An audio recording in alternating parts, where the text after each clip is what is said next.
welcome back to the channel. Today are going to be two of my favorite beginner tricep exercises that are going to help us also work on our shoulder extension.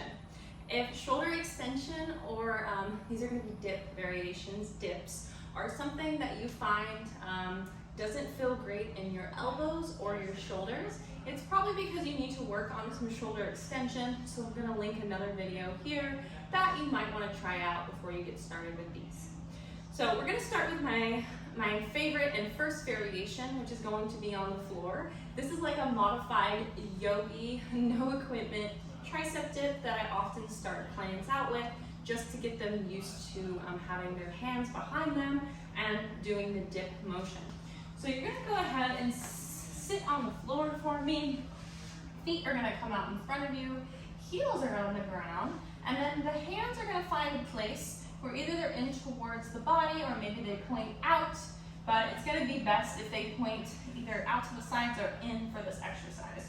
Now right away, you're going to press into the palms, you're going to roll the shoulders back, we're on our heels, and then you're going to begin to dip the elbows a little bit closer towards the ground and act like you're squeezing them in towards your body. So we're doing a dip.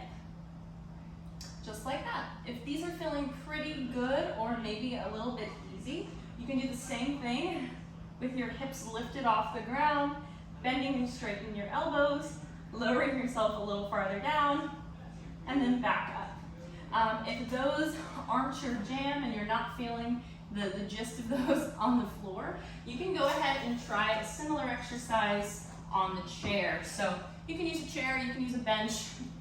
Most of my training is done at home, so keep in mind that you can use a lot of things at home. You don't need to go to the gym. Hands are going to come behind you any way that feels comfortable this time. Find that. And then same thing as before, you're going to begin to roll the shoulders back. Knees are going to stay bent as you take your hips off the chair. From there, you're going to begin to bend the elbows, lower yourself down towards the floor, keeping those shoulders back and back up. Again, if we're a little bit harder, you can begin to straighten the legs, do the same thing, and ideally you're working in a range that feels comfy for you, and working at a variation, you can do somewhere between 8 to 20 reps comfortably before moving on to the next one, because we want to practice good form. So let me know what you thought of these.